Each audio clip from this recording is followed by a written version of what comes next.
Querida Cumba, al hacer el viaje de Jaén para este lugar hoy, todo ese recorrido lo recuerdo como si hubiese apenas pasado algunas semanas. Yo llegué a Cumba cuando apenas tenía 14 años de edad.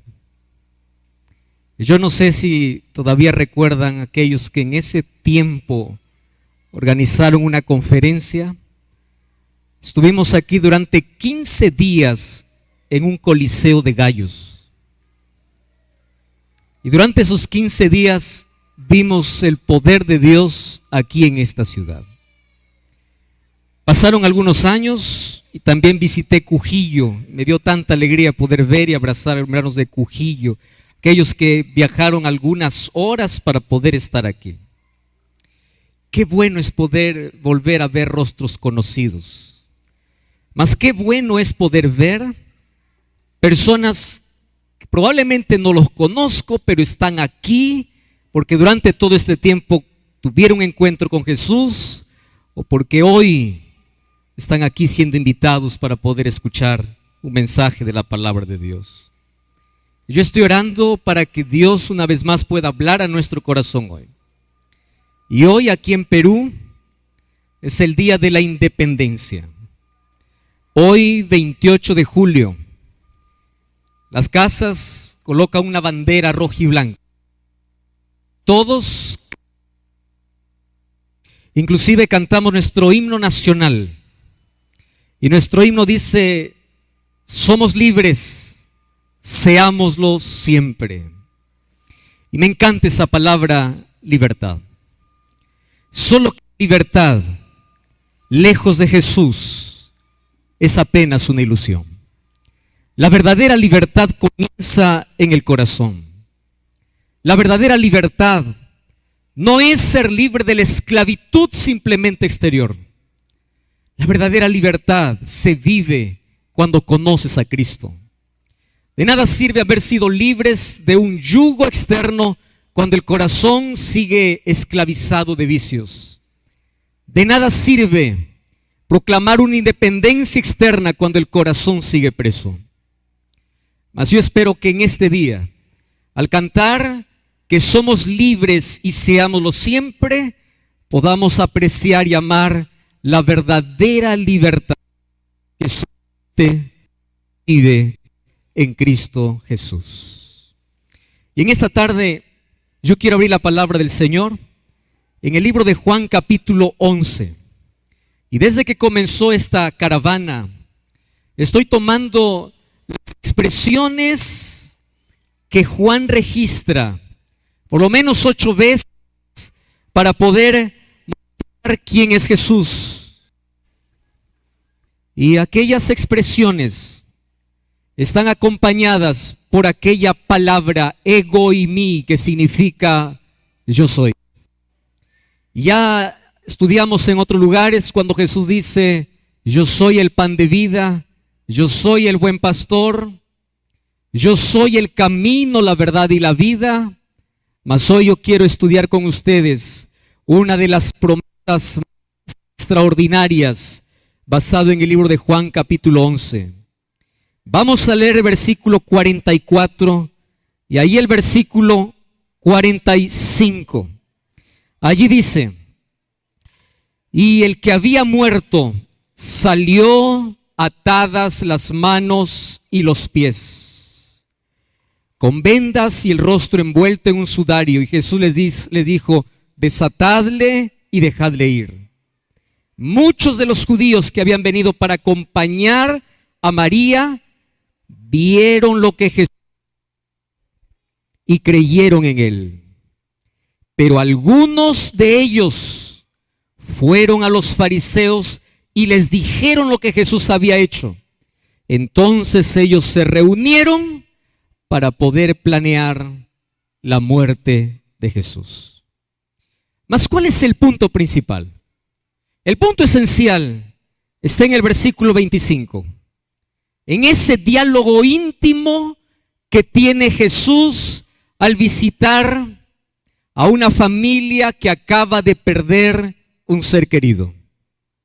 Y me encanta esta figura, porque claro, nosotros no podemos hacer lo mismo. Cuando vamos a visitar a alguien que perdió un ser querido, a veces lo abrazamos, a veces intentamos argumentar, y solamente aquellos que han perdido a alguien que ama mucho sabe que cuando alguien pierde a alguien que ama, no existe palabra humana que pueda consolar. A veces la presencia es suficiente, a veces un abrazo es suficiente, a veces el espíritu es suficiente, mas Jesús, cuando visita a alguien que perdió un ser querido, le dice así en el versículo 25: yo soy la resurrección y la vida, y el que cree en mí, aunque esté muerto, vivirá. Bueno, yo quiero contar en esta tarde 3 cosas extraordinarias de una historia que yo les voy a pedir que ustedes puedan allí leer en casa con detenimiento. Juan capítulo 11 narra la historia de la muerte de uno de los amigos de Jesús.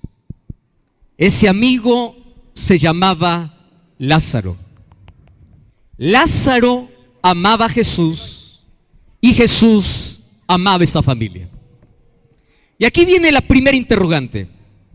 ¿Los hijos que aman a Dios también enfrentan la muerte? Sí. ¿Los hijos que aman a Dios también enfrentan crisis? Sí. ¿Aquellos a quien Dios ama también sufren problemas? Sí.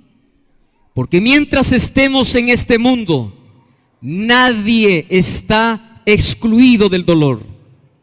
El dolor es una de las cosas más terribles e inexplicables de nuestra experiencia. Mientras estemos en este mundo, cristianos y ateos, creyentes e incrédulos, religiosos y no, todos pasaremos por enfermedad y muerte. Muchas veces el falso evangelio que por ahí se proclama es: si tú vienes a Jesús, tus problemas acabarán. Si vienes a Jesús, el mal no te tocará. Si vienes a Jesús, todos tus problemas se irán. Eso es mentira, porque Jesús nunca nos prometió que mientras estemos en este mundo estaremos excluidos del dolor. Jesús nos prometió que en el dolor nos acompaña, en el dolor nos visita, en el dolor nos abraza, en el dolor nos consuela.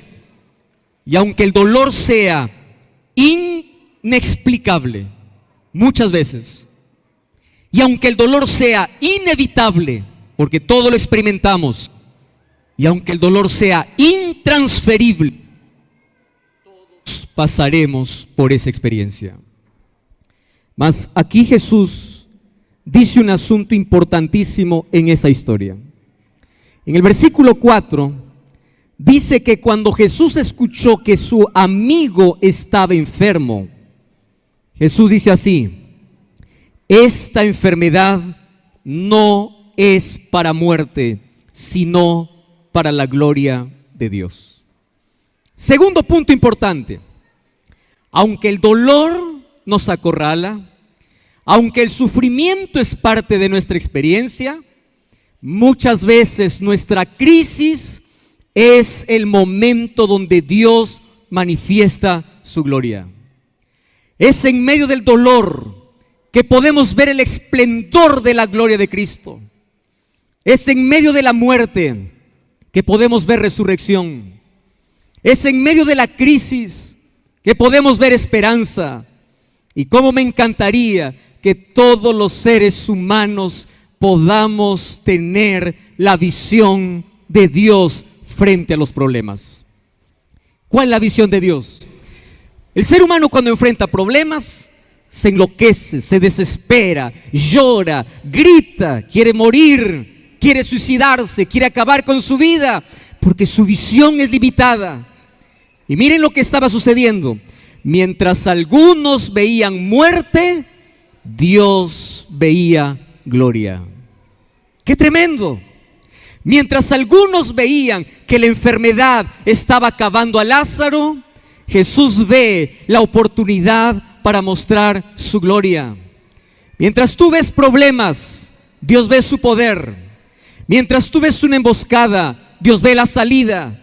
Por eso es que el apóstol Pablo nos invita y dice: poned su mirada en las cosas de arriba. Y cuando yo oro, la oración me eleva, me levanta, me lleva hacia la presencia de Dios. Y cuando estoy en la presencia de Dios, yo comienzo a mirar la vida de manera diferente, las cosas de manera diferente, enfrento la situación de manera diferente. ¿Por qué?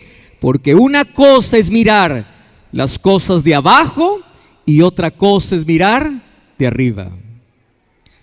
Hace algunos años atrás, en Brasil comenzamos a grabar un CD de programas llamado Pablo, el mensajero de la cruz. Ese DVD nos llevó a recorrer varios lugares. Y mientras estábamos ahí en el valle, yo solamente podía ver montañas, cielo, montañas, cielo. Y un día la producción dice: para grabar el último programa vamos a subir al cerro. Ay, ustedes no saben ese sacrificio para poder subir con un clima de 8 grados más o menos, frío intenso, abrigados, y comenzamos a subir. Todo el equipo estaba con las cámaras, con todo el material de producción. Qué agotador, qué difícil, qué cansancio, qué terrible esa subida. Y mientras subía decía: nunca más quiero volver a este lugar. Y caminamos hasta que llegamos a la cima. Y desde la cima uno puede ver y dice: wow, qué extraordinaria es esta vista. Ahí estaban las nubes tan cerca como para poder palparlas, y el valle tan hermoso. De abajo solo miraba cerro, de arriba miraba todo el panorama. Esa es la visión que tiene aquel que ama a Jesús. Aquel que ama a Jesús tiene la visión de Dios. Por eso es que cuando alguien enferma, en lugar de desesperarse, corre a Dios, porque su visión es diferente.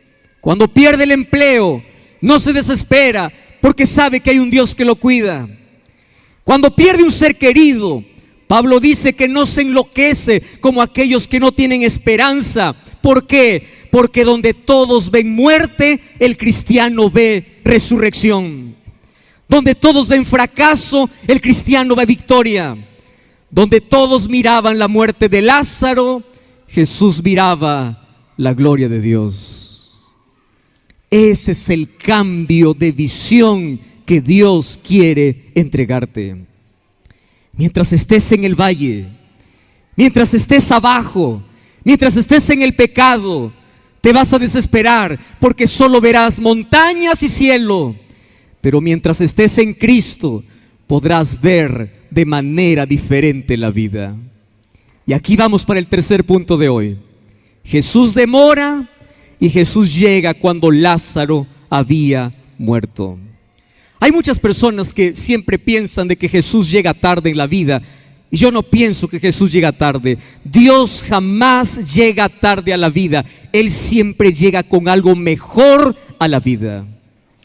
Las hermanas le habían pedido curación para su hermano, mas Jesús tenía algo mejor, y lo mejor era darles resurrección. Pero a mí me encanta aquel diálogo que Jesús tiene entre Marta y María, mientras ellas están viviendo ese proceso de duelo. Todos aquellos que hemos perdido a un ser querido, sabemos que la primera semana de duelo es la semana de mayor crisis. Yo perdí a mi padre hace unos años atrás. Tuve que venir de emergencia desde Brasil para poder enterrar a mi padre. Él estaba sufriendo ya por algún tiempo. Yo estaba orando para que el Señor pueda confortarle y darle paz a su corazón. Y yo no tuve el privilegio de poder acompañar ahí en sus últimas palabras. Mas yo llegué, y cuando abracé a mamá, mamá me dijo una cosa tan interesante. Me dijo: Antes de morir, tu papá se puso a cantar. Y cuando yo me acerqué al féretro donde mi padre se estaba velando, en mi cabeza estaban evocados tantos recuerdos de aquellos que yo viví desde la infancia. Pero aquí en mi corazón ardía la esperanza. Papá murió cantando. Papá murió cantando. Aquella fe que él me enseñó cuando era niño era la fe que le sostuvo hasta los últimos momentos de su vida. Y sabes que la primera semana es la semana de mayor crisis. Yo recuerdo aquel vacío cuando yo estaba allí.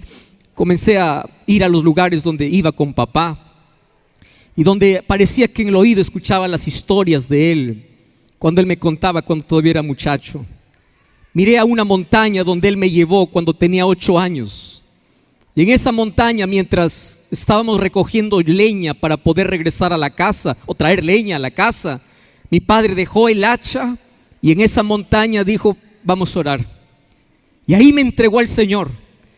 Y allí Él colocó el sueño que tenía para mi vida. Y Él nunca vio ese sueño realizado. Yo tengo tantas cosas para contarle cuando llego al cielo. Lo que quiero decirte es que en esa semana, la primera semana, es la más crítica. Y lo que más te duele son los recuerdos, es la vivencia. Imagino si aquí hay una esposa que perdió al esposo, un hijo que perdió a un padre, una madre que perdió a un hijo. ¿Cómo duele entrar a ese cuarto y verlo vacío? ¿Cómo duele sentarse a la mesa y ver que hay un asiento vacío? Esa semana de crisis, en el momento más oscuro, cuando ya no hay más esperanza porque el cadáver estaba enterrado, Jesús llega. Llega en la hora de mayor crisis. Llega cuando los recuerdos duelen. Y allí llega Jesús y comienza a hacer un diálogo con Marta y María y le dice: mira, yo quiero que tú creas, porque si tú crees, tu hermano va a resucitar. Y el versículo 24 dice: Marta le dice: yo sé que resucitará en el día postrero. Y allí viene la promesa: no, María, no, Marta, yo soy la resurrección y la vida. El que cree en mí, aunque esté muerto, vivirá. Y todo aquel que vive, cree en mí, no morirá eternamente. Cree, yo tengo vida, yo soy la resurrección. Y aquí Marta y María obviamente comienzan a dudar y Jesús comienza a reprender. ¿Y qué cosa es lo que me emociona de esta promesa que Jesús hace? ¿Sabes cuál es la promesa? Que aquello que nos da tanto temor en esta vida no debe más asustarnos. ¿Qué cosa es lo peor que puede suceder en la vida? Quedarte sin nada, se recupera. Perder dinero, sigues trabajando, recuperas. ¿Qué cosa puede haber peor en la vida? Lo peor, la muerte. Cuando llega la muerte parece que todo acabó. Parece, pero aquel que cree en Jesús dice que no morirá eternamente. Aquel que cree en Jesús cree en la resurrección y la vida. Por eso es que nuestros funerales son diferentes. Nosotros lloramos en el cementerio, pero mientras lloramos cantamos, porque sabemos que los seres que enterramos, un día esas tumbas se abrirán para poder abrazarlos nuevamente. Por eso es que la muerte no nos atemoriza. Y aunque amamos vivir, cuando sabemos que la muerte llega, no viene para hacer la experiencia más amarga, porque nuestra esperanza está en Jesucristo. Y en esta tarde te voy a decir en el nombre de Cristo: hay dos maneras de ver la muerte: la muerte como un punto final o la muerte apenas como una coma.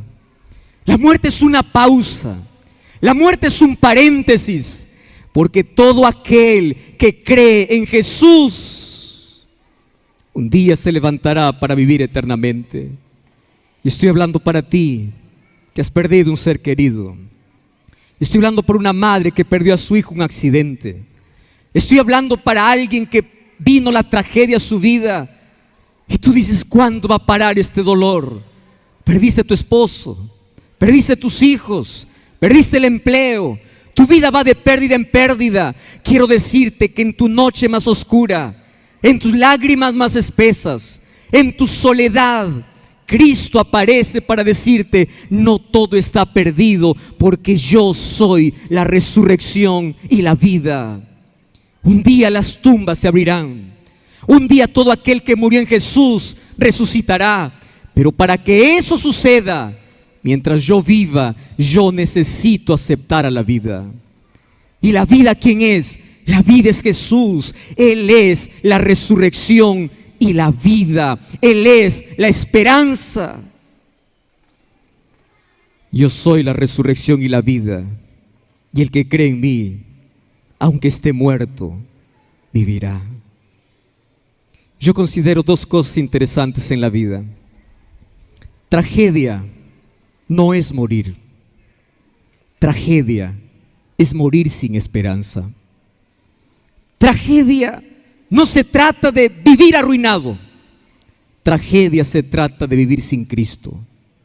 Porque aquel que tiene esperanza cree en una vida eterna, y la muerte jamás podrá frustrar o despedir para siempre a aquellos que amamos. Sin embargo, aquí Jesús también habla de dos tipos de muerte. Porque aquí Jesús dice: aquel que cree en mí no morirá eternamente. Significa que aquel que no cree en Él, cuando muere, muere eternamente. Y en esta tarde yo quiero concluir con la parte más interesante de la historia. La parte más importante sería: cree en Jesús, Él es la vida. No tengas miedo a la muerte. Y si es que perdiste un ser querido, fortalece tu esperanza que un día vas a volver a abrazar a tus seres queridos. Mas la parte que me conmueve de esta historia no es tanto el dolor de Marta y María, porque Jesús va a hacer un milagro. La parte que más me conmueve es por qué Jesús llora.